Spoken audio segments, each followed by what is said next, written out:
Kisah Nabi Yunus.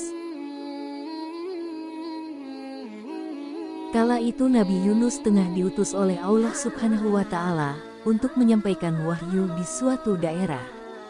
Nabi Yunus diminta mengajak para penduduk di kota itu beriman dan meninggalkan berhala. Namun, para penduduk kota itu menolak ajakan Nabi Yunus dan malah memilih untuk menyembah berhala serta sesat dalam kekafiran. Bahkan, mereka mengolok-olok Nabi Yunus. Nabi Yunus pun marah kepada kaumnya karena tidak mau menerima petunjuk dari Allah. Maka, Allah Subhanahu wa Ta'ala menurunkan wahyu kepada Nabi Yunus untuk disampaikan bahwa Allah akan memberikan azab kepada mereka. Setelah menyampaikan wahyu itu, Nabi Yunus bergegas pergi dari daerah tersebut. Mengetahui kepergian Nabi Yunus, kaumnya pun meyakini bahwa Nabi Yunus merupakan utusan Allah. Melihat hal itu, Allah menghilangkan azab dari mereka dan memberikan kesenangan. Hal itu Allah firmankan dalam Al-Quran Surat Yunus ayat 98 yang berbunyi, "Falaula kanat karyatun amanat fanafaha imanuha ila qauma Yunus, lama amanu kasyafna anham azabal khisi fil hayatid dunya wa matanahum ilahin." Artinya, maka mengapa tidak ada penduduk suatu negeri pun yang beriman, lalu imannya itu bermanfaat kepadanya selain kaum Yunus.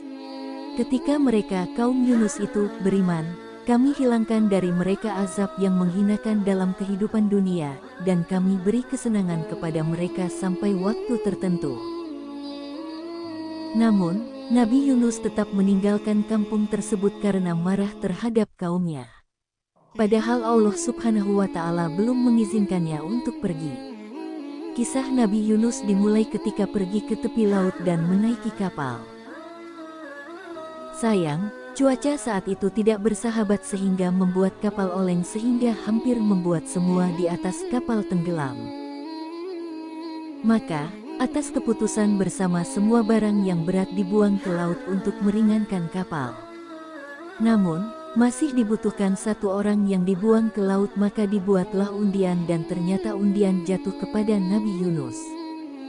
Pada saat yang bersamaan, Allah Subhanahu wa Ta'ala mengirimkan ikan paus untuk menelan dirinya tanpa merobek daging atau mematahkan tulangnya. Di dalam perut ikan paus, Nabi Yunus berdoa memohon ampun kepada Allah. Kisah Nabi Yunus ini difirmankan oleh Allah Subhanahu wa Ta'ala dalam Al-Quran Surat Al-Anbiya ayat 87. Allah mengabulkan doa Nabi Yunus yang saat itu berada di dalam perut paus karena perasaan marah. Wa zannuni is-sahaba mugadiban fazana allan nakdira alaihi fanada fis sulumati alla ilaha illa anta subhanaka inni kuntu minas zalimin. Artinya, dan ingatlah kisah Zunnun Yunus ketika dia pergi dalam keadaan marah, lalu dia menyangka bahwa kami tidak akan menyulitkannya, maka dia berdoa dalam keadaan yang sangat gelap, tidak ada Tuhan selain Engkau, Maha Suci Engkau. Sungguh, aku termasuk orang-orang yang zalim.